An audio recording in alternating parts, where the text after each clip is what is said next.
Bismillahirrahmanirrahim. Welcome everyone. And today we are going to start a very important topic related to the chemical kinetics, which is the order of reaction. Suppose that we have studied mechanism of a reaction and we have found that its slowest step is as follows, in which A moles of A and B moles of B, they react together to form C moles of C and D moles of D. And this one is the slow step of a reaction that we have studied experimentally. Now, according to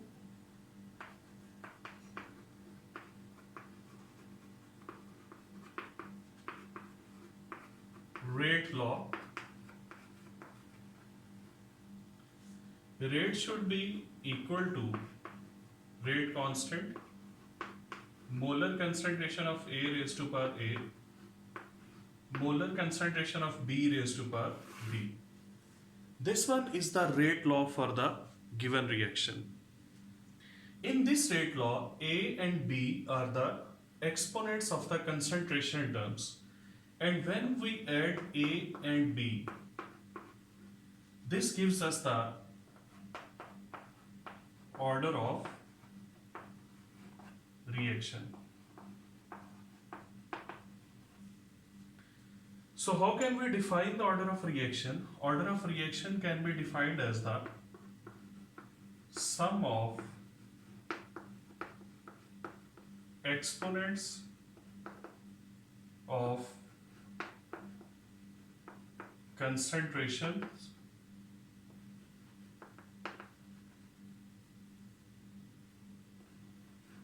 of reactants in rate law or rate equation.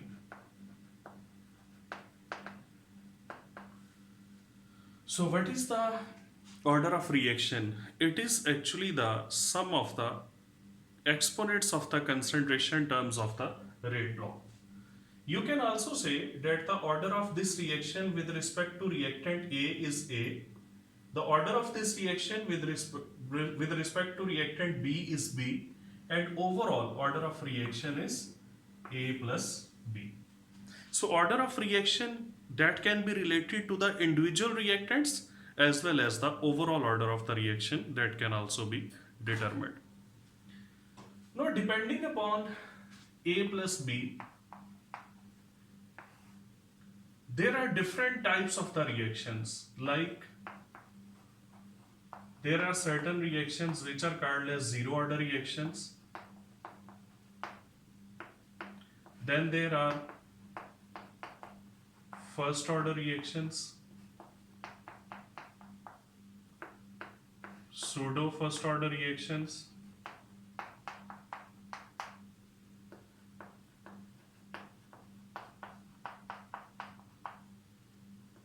second order reactions,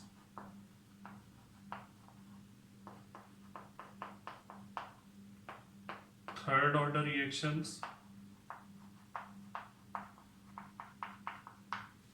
Similarly, order of the reaction can also be a fractional number. So fractional order reactions are also present, and in the same way there are certain reactions which are called as the negative order reactions. So these are the different types of the reaction depending upon their order. Now let us discuss those types one by one.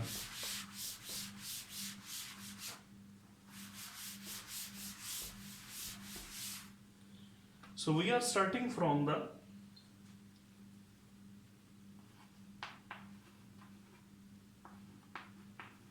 zero order reactions. What are zero order reactions? These are the reactions for which the rate law is written as something like this.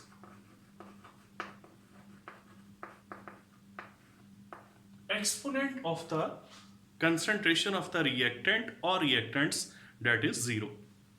It simply means that the rate of reaction does not depend on the concentration of the reactants. It can be experimentally verified that when you increase the concentration of reactants 2 times, there is no effect on the rate of reaction. When you decrease the concentration of the reactants 2 or 3 times or any times, there is no effect on the rate of reaction. So rate or speed of reaction has no relation with the concentration of reactant. Whether the concentration of reactant is being increased or it is being decreased, it does not affect the speed of the reaction. For example, there are certain reactions like photochemical reactions,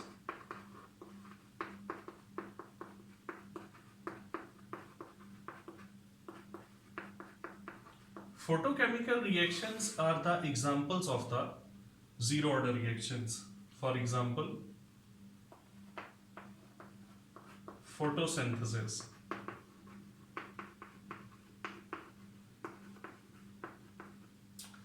So, photosynthesis is a zero order reaction. Let me explain this. Suppose that there is a plant having abundant supply of water and carbon dioxide, but it is present in dark. There is no sunlight or there is no light there. Will photosynthesis take place? What do you think?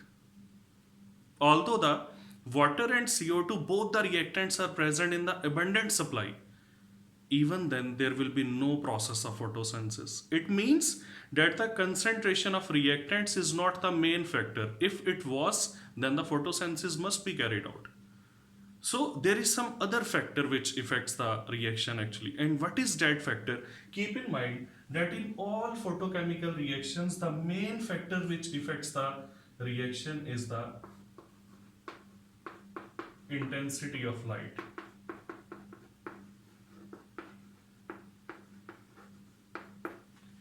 Light makes the reactants to react together.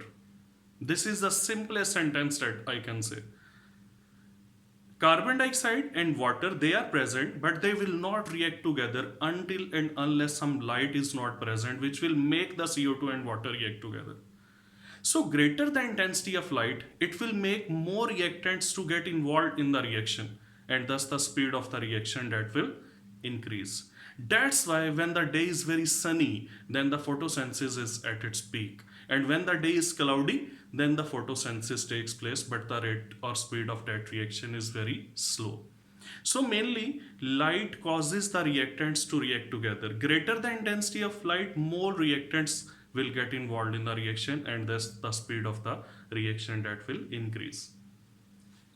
Similarly, there is another example of the zero order reaction, that is the enzyme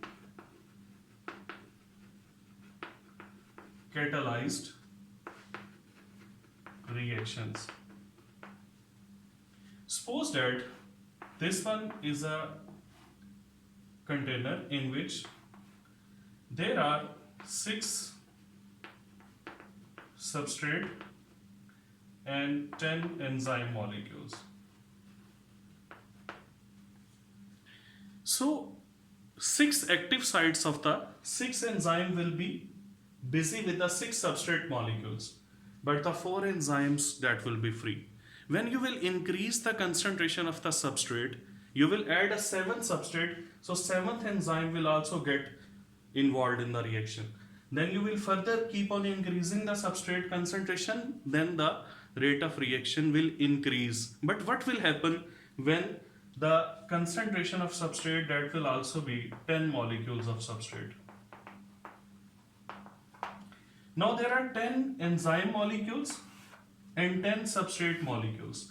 So all enzyme molecules, they will be busy with the substrate molecules, and further increase in the concentration of the substrate, that will not affect the speed of the reaction because no more enzyme is available for that.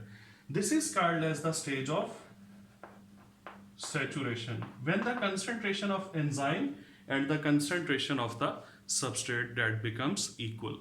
And keep in mind that when saturation is achieved, then further increase in the concentration of the substrate has no effect on the rate of reaction, and we say that this is now a zero order reaction.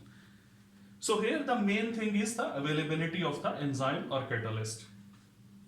Then there is another example in which NO2 reacts with CO to form NO and CO2.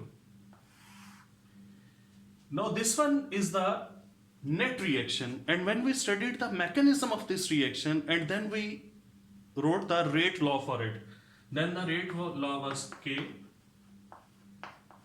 NO2 square and CO0. This is a second order reaction with respect to nitrogen dioxide, but it is a zero order reaction with respect to carbon monoxide. What does it mean? It simply means that when you will increase the concentration of NO2, the rate of reaction will increase, but when you will change the concentration of carbon monoxide, there will be no effect on the speed of the reaction. Why? Because with respect to CO, the reaction is zero order. How did we find that this is the rate law? Keep in mind, I have already mentioned that in my previous lecture that rate law is not written according to the net reaction. Rather, the rate law is written according to the slowest step. So this rate law comes from the slowest step actually. So this was the zero order reaction actually. Now let us move towards the next category of the reaction, which is the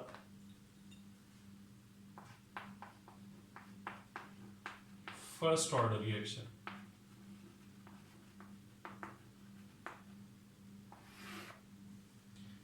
Now first order reactions are those reactions in which rate is directly proportional to concentration of reactants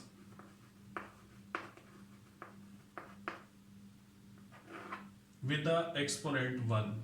There is no need to write down 1, but I have written just to make it clear. It simply means that when you will increase the concentration of the reactants 2 times, then the rate of reaction will also increase 2 times. So when you will increase the concentration of reactants to 3 times, the rate of reaction will also become thrice of its original. So that simply means that it is a first order reaction. Now there are so many examples of the first order reaction. For example, all reactions involving radioactive decay. So all the reactions that involve radioactive decay, just like the decay of the uranium and all other radioactive decays, they are first order reaction. Why? Because there is only a single reactant which is involved in it, and the decay follows the first order. Mean as the concentration of the decaying material becomes half, then the speed also decreases accordingly. So this was about the first order reaction. Now there is a category of the reaction which is called as pseudo first order reaction. This one is a very important concept. So listen this very carefully. What is the pseudo first order reaction? These are the reactions in which molecularity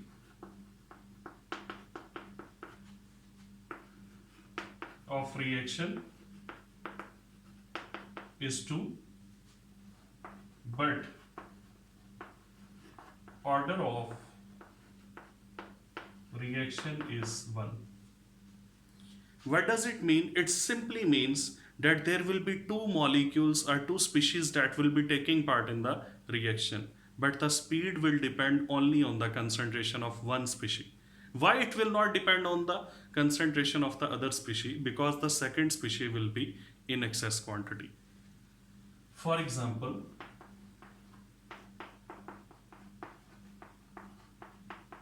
hydrolysis of sucrose. Now you know very well that sucrose gets hydrolyzed and it produces glucose and fructose. In this particular reaction, water is present in large excess. So water is an excess reactant, and you know that excess reactant does not control the reaction but only the limiting one.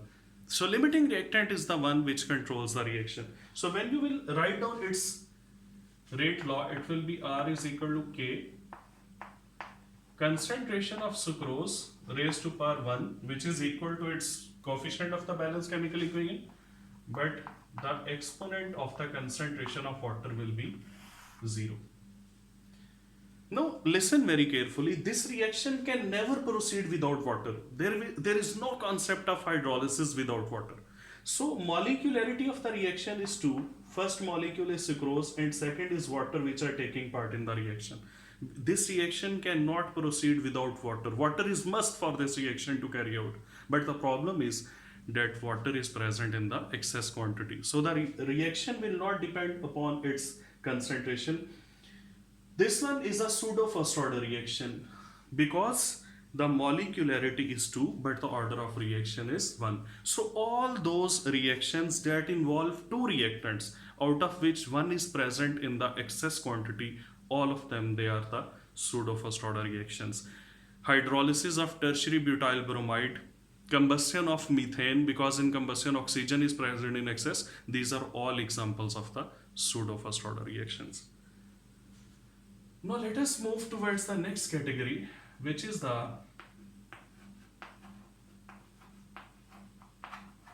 second order reaction. Second order reaction is the one in which rate law is something like this, that the rate of reaction is directly proportional to the square of the concentration of reactants. Suppose that there are two reactants A and B, so you will say that A into B. The exponent of A is 1, that of B is 1. So rate with respect to A is 1, rate with respect to B is 1, but overall the order of reaction is 2. It simply means that increasing the concentration of A and B each by the 2 times will increase the rate of reaction by 4 times. So simply the increase in concentration of the reactants will increase the rate of reaction by its square. So if you will double the concentration of the reactants, the rate will become 4 times. If you will triple the amount of the reactants, the rate will become 9 times. If you will increase the concentration of the reactants to 4 times, then the rate of reaction will become 16 times. So in this way, the reaction proceeds.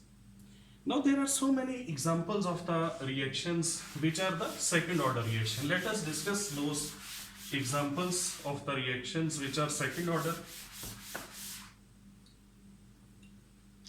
So NO2 plus CO goes to form NO plus CO2. Now this one is an example of the reaction which is a second order reaction. How? Because when we studied its mechanism, the rate comes out to be K concentration of NO2 square. So this one is an example of a second order reaction. Now let us move towards the third category, rather fourth one, that is the third order reaction.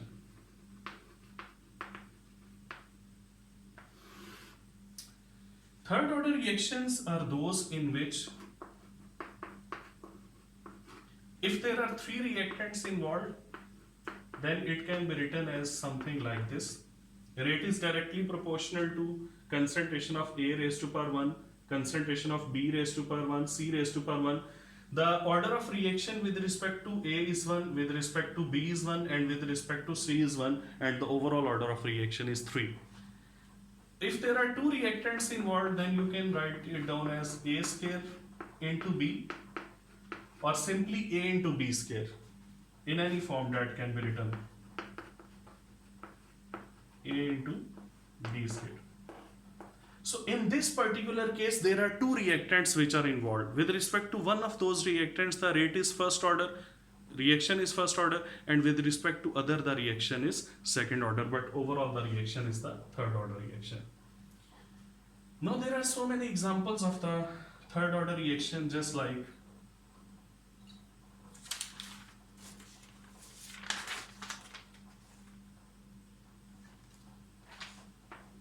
2NO plus Cl2 goes to form 2NoCl. So you can write its rate law as K NO raised to power 2 into Cl2. So this one is an example of the third order reaction. So that was the third order reaction. Now there is another category of the reaction which we called as the fractional order reactions. For example, when we say that chloroform reacts with chlorine to form carbon tetrachloride and HCl. This one is a net reaction, and this reaction is actually a type of the complex reaction which completes in more than one step.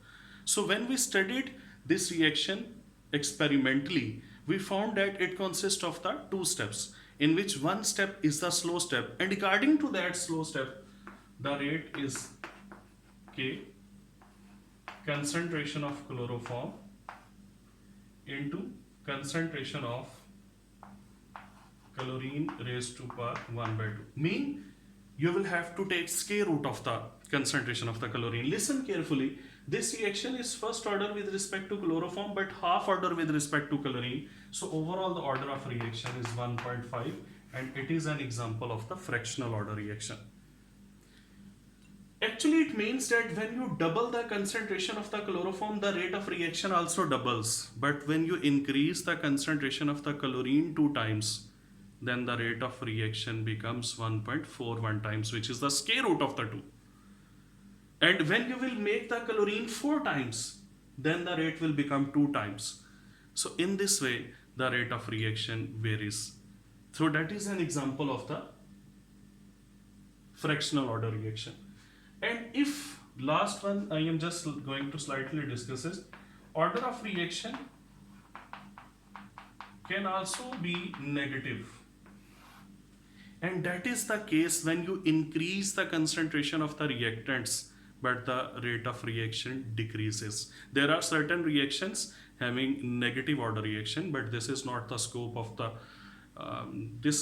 level is not a level where you should discuss the negative order reaction. So just keep in mind that when the concentration of reactants is increased but the rate of reaction decreases, those reactions are considered as the negative order reactions.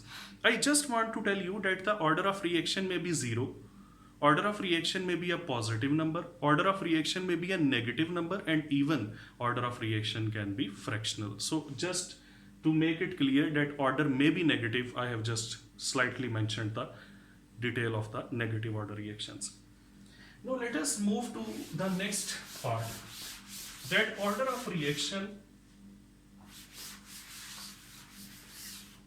This is going to be very important. Units of K, which is the rate constant,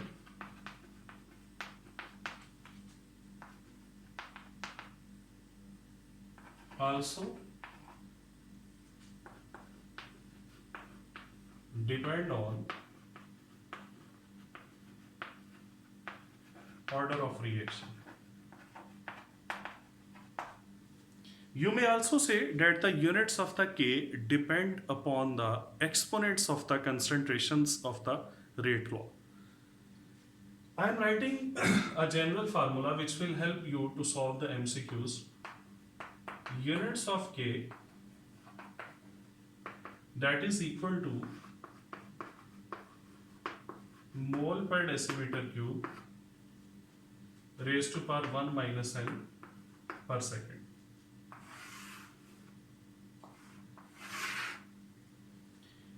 This one is a general form which will be very helpful to you people to solve the MCQs of the different entrance tests.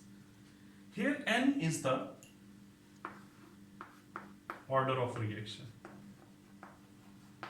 You are just required to put the value of n and there will be units of k in front of you. So for zero order reactions, what should be the units of k? 1 minus 0. Here at the place of the n you are going to place 0 because that is the zero order reaction. So 1 minus 0, that will be 1 and the units will be mole per decimeter cube per second. In the previous lecture we have discussed that these are the units of the rate of the reaction. So it means for the zero order reaction, the units of the rate and that of the rate constant, they are same. For first order reaction, 1 minus 1, 0. So this factor is eliminated and the units of k will be just per second. For second order reaction,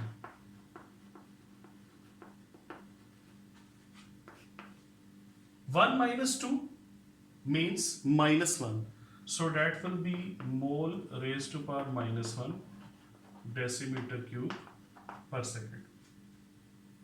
For third order reaction, 1 minus 3, that will be minus 2. So it will be mole raised to power minus 2 decimeter raised to power 6 per second. So these are the, for fractional order reaction, the units will be according to its order of the reaction, and similarly for negative order reaction, you will put the value of n here simply, whatever that value is, whether minus 1, minus 2, minus 3, whatever, you will get the units of k. Now mole per decimeter cube, that is actually capital M, molarity, and per second is actually time. So you can also write it down that the units of the rate constant for the zero order reactions are molarity per time. And similarly for the first order reactions, they are simply time inverse. And similarly you can also change these forms according to this one. So that is the order of reaction and units of k, because the units of k, rate constant, they also completely depend upon the order of the reaction. Now let us discuss another important factor, which is half-life and n, order of reaction. You know, half-life is the time which is required for the reaction to be completed up to its 50%. Our half-life is the time in which 50% of the reaction completes and 50% of the reactants, they are converted to the products.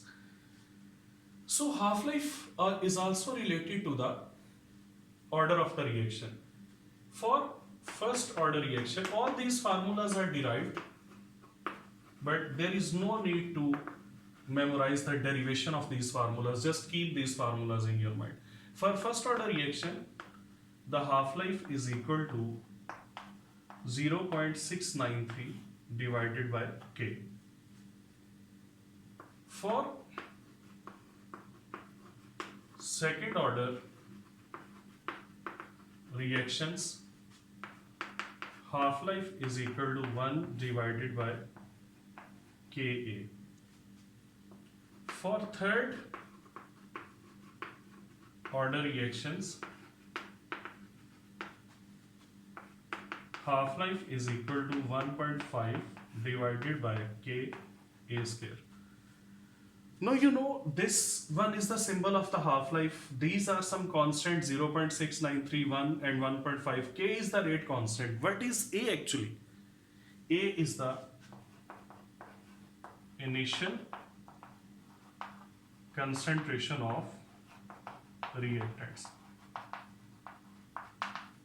When you will study some reaction in the lab, you will take some initial concentration of the reactants, and that initial concentration is shown with the A.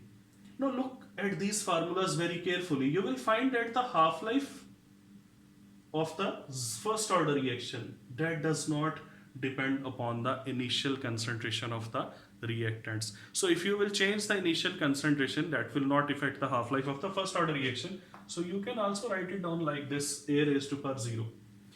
Now for first order, the power of A is 0. For second order, the power of A is 1. For third order, the power of A is 2. Then we will say, generally speaking,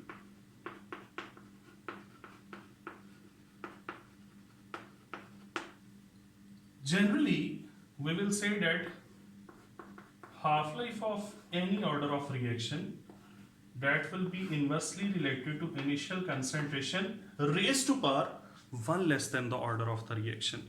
So half-life of any order reaction is inversely proportional to the initial concentration of the reactants raised to power 1 less than the order of the reaction. Now looking at this formula very carefully, tells us that there can be one case when the half-life will be directly proportional to A. And what case that can be? That will be the zero order reaction. Now look at this: if the reaction is zero order, then that will be 1 A raised to power 0 minus 1. 0 minus 1 will be minus 1, and when you will change its side, it will become A. So that is the only case in which the half-life is directly proportional to initial concentration, and that is the case of the zero order reactions. So that was the relationship between the half-life and the order of the reaction. Now,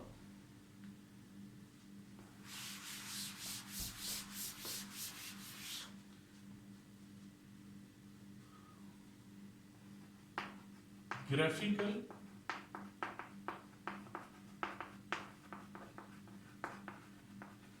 explanation.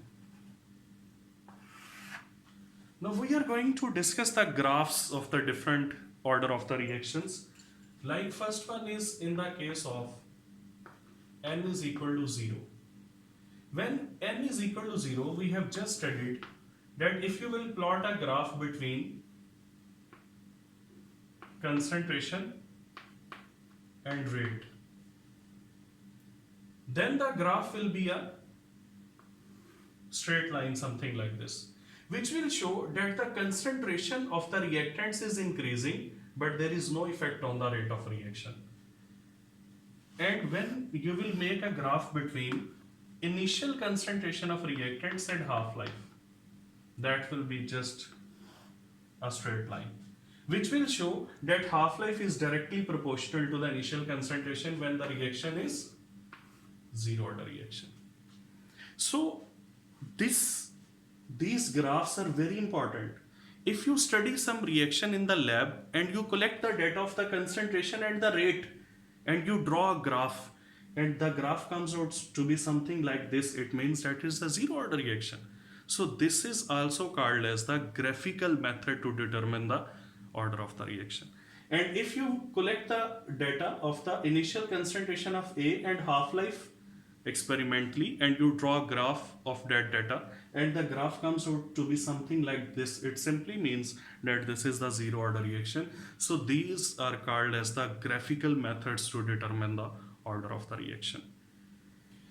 Now if the reaction is first order, n is equal to 1, then we have just studied that in case of first order reaction, the rate is directly proportional to the concentration of the reactant. So this graph will be something like this, and I have just mentioned a few moments before that for the first order reaction, the half-life does not depend upon the initial concentration. So this graph will be something like this. In order to understand this lecture very thoroughly and completely, you will have to relate the things together. I have just mentioned all these points a few moments before, that for first order reaction, rate and concentration are directly related, and for the first order reaction, half-life is independent of the initial concentration of A. Now if the reaction is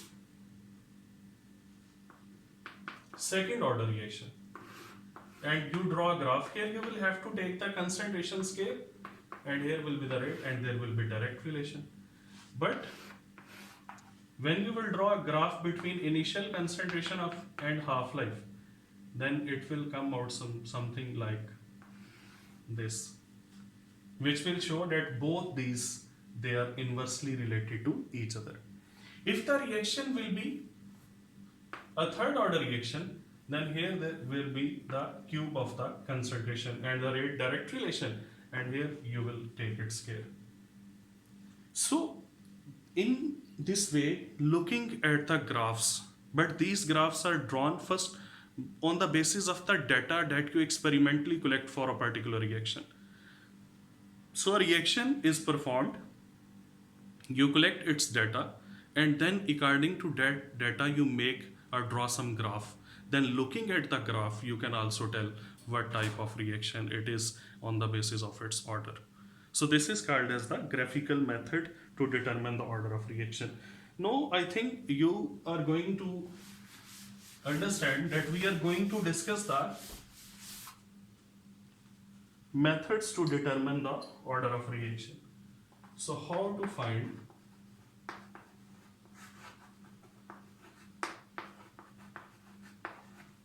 order of reaction? What are the methods to find the order of reaction? I have already discussed the first method with you. That was the graphical method. Now the second one is the half-life method. Suppose that we have just studied, first of all, recall this form, that half-life of any order reaction, that is inversely proportional to initial concentration raised to power 1 less than the order of reaction. We have just studied this relation. Now, suppose that there is a reaction for which two experiments are performed. For the same reaction, two experiments are performed. One is the experiment number 1 and second is the experiment number 2. In the experiment number 1, the initial concentration of reactants is A1. In the experiment number 2, the initial concentration of the reactants is A2. In the experiment number 1, the half-life is T1 and the experiment number 2, the half-life is T2. So then what will be the form of this relationship for these two experiments? For experiment number 1, T1 will be directly proportional to A1 raised to power n minus 1. And for experiment number 2, T2 will be A2 raised to power n minus 1. Now, you can also write it down, T1 is equal to K, 1 over A1 n minus 1, T2 is equal to K. This one is just a constant, it is not rate constant. I am not specifying this K as rate constant, it is just a proportionality constant, into 1 over A2 raised to power n minus 1. Now, this one is equation number 1 and here is the equation number 2. Divide equation 1 by 2. So first of all, write it down and you can understand it very clearly that half-life is inversely proportional to initial concentration raised to power n minus 1. Now for a single reaction, two experiments were performed. In experiment number 1, initial concentration of reactant is A1, half-life is T1. In experiment number 2, initial concentration is A2, half-life is T2. Now this expression is written for those two experiments, and then we have just mentioned the proportionality constant and we have replaced the sign of equality with the sign of proportionality. Now when you will divide it,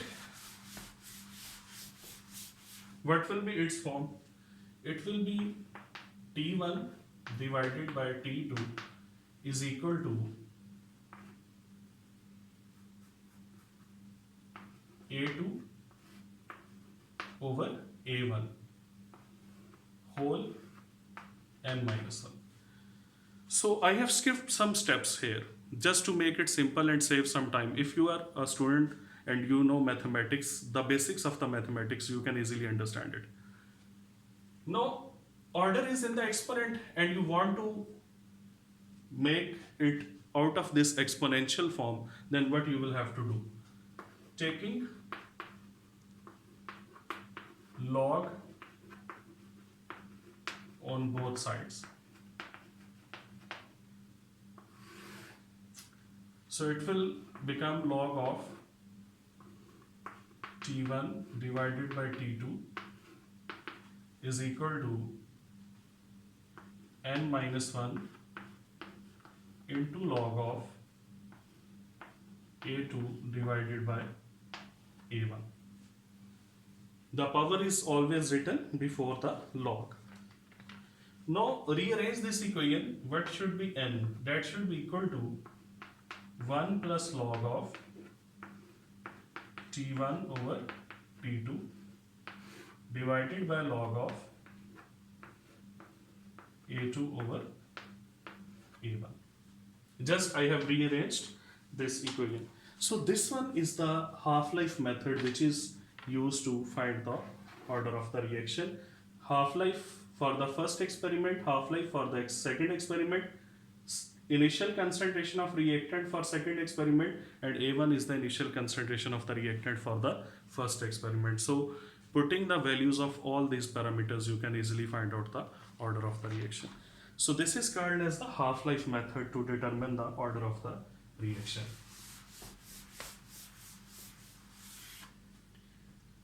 Now the next one is the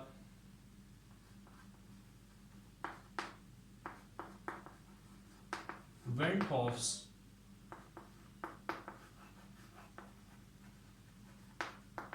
differential method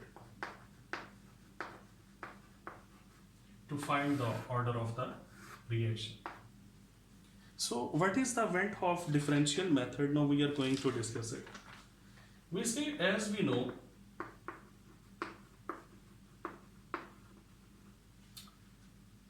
the rate of reaction is small change in concentration divided by small change in time, that is equal to rate constant K into concentration raised to power n. Now this one is the formula for the rate of the reaction. This is the formula for rate of reaction. Why I have used the negative sign? Because I have taken the rate with respect to the reactants. And you know that the rate of reaction with respect to reactants is negative. So minus change, small change in concentration divided by small change in time is equal to K rate constant into concentration of the reactants raised to power n, which is the order of the reaction actually. Now again, two different experiments are performed for a reaction.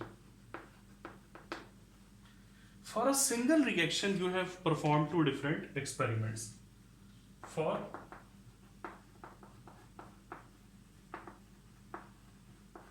experiment number 1, you can write it down that negative change in concentration C1 over change in time, because you have given equal time to the two experiments, so T will remain same. That is equal to K C1 raised to power n. And similarly, for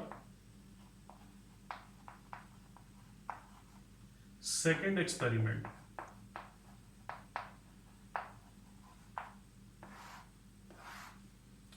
the rate C2 is equal to K into C2 raised to power n.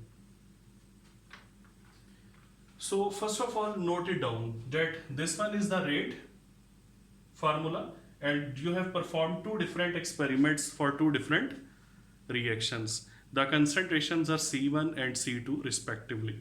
But you have given equal time to both the reactants, so that's why the time is not changed. Now taking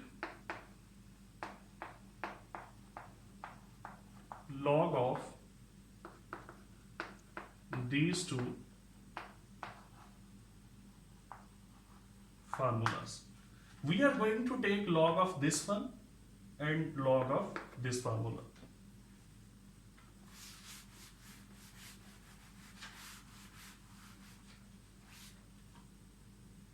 What will be its log? That will be log of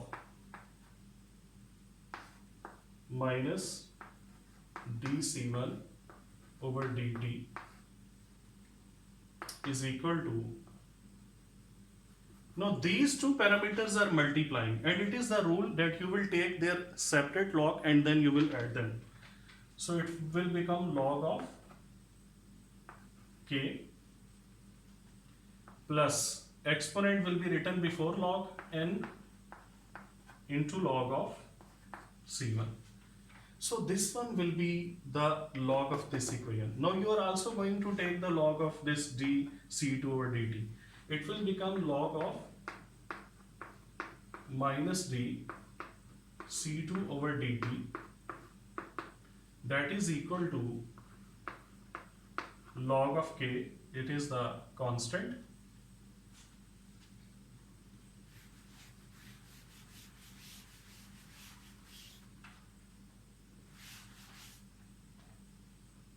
plus n into log of c2. So this one will be the log of the second equation. Now I am calling this equation as 1 and this equation as 2. Subtract 2 from 1.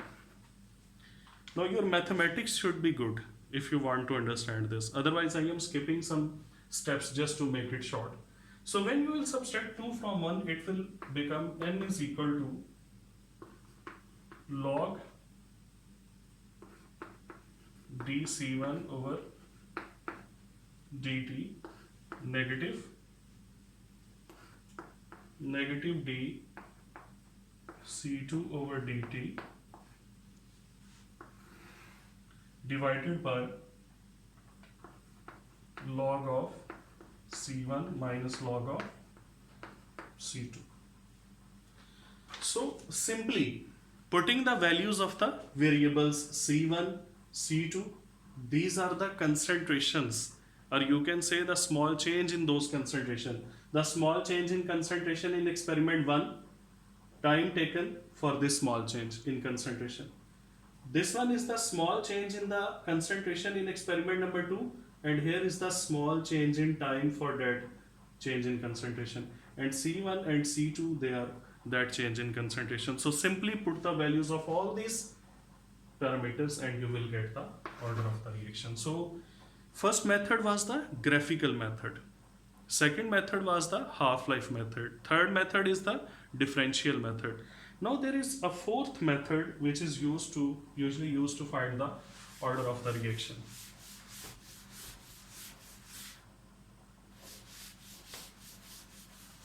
And what is that fourth one? That is called as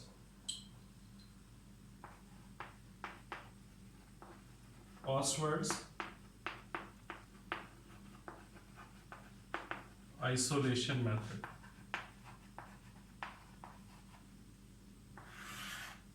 Suppose that there is a reaction involving 3 reactants A, B and C. What you are going to do is, in the first experiment, experiment number 1, you will take B and C in excess amount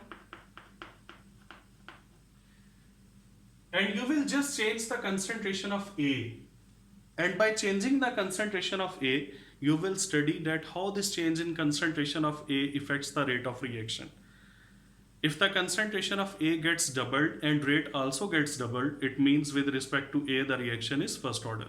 If you increase the concentration of A 2 times and the rate of reaction becomes 4 times, it means that the order with respect to A is 2. So by keeping B and C in excess, you can study individual effect of the change of concentration of A on the rate of reaction, and this will give you order with respect to A, and that will be Na. Now in the second experiment, A and C, they are taken in excess. So when you take some reactant in the excess, its concentration does not affect the rate of the reaction. And you will just change the concentration of B, and then changing the concentration of B, how it changes the rate of reaction, that will give you the order with respect to B. And that will be the NB. The third one will be in which, now, A and B, these both will be kept in the excess quantity, so they will not affect the rate of the reaction. And you will change the concentration of C, and you will study that how this concentration change of the C, that affects the rate of the reaction. This will give you the order of reaction with respect to C, and that will be NC. So these will be the individual order of the reactions, and when you will add them, Na plus Nb plus Nc, so that will give you the overall order of the reaction. So in Ostwald's isolation method, simply you will keep two reactants in excess, or if there are total two reactants in the reaction, you will keep one reactant in excess, and you will study the effect of changing the concentration of other on the rate of the reaction. So in this way, you will first find the order with respect to individual reactants, and then you will add them together, and you will get the overall order of the reaction. So this was a lecture which consists of the definition of the order of reaction, then types of reactions on the basis of order of reaction and their examples, then units of rate constant K, how they change with the order of reaction, then half-life, what is the relation between the half-life and the order of the reaction, then how to find the order of reaction, and we have studied the graphical method, half-life method, Van 't Hoff differential method, and last one is the isolation method, Ostwald's isolation method. This was all about the order of reaction. Take care. Allah Hafiz.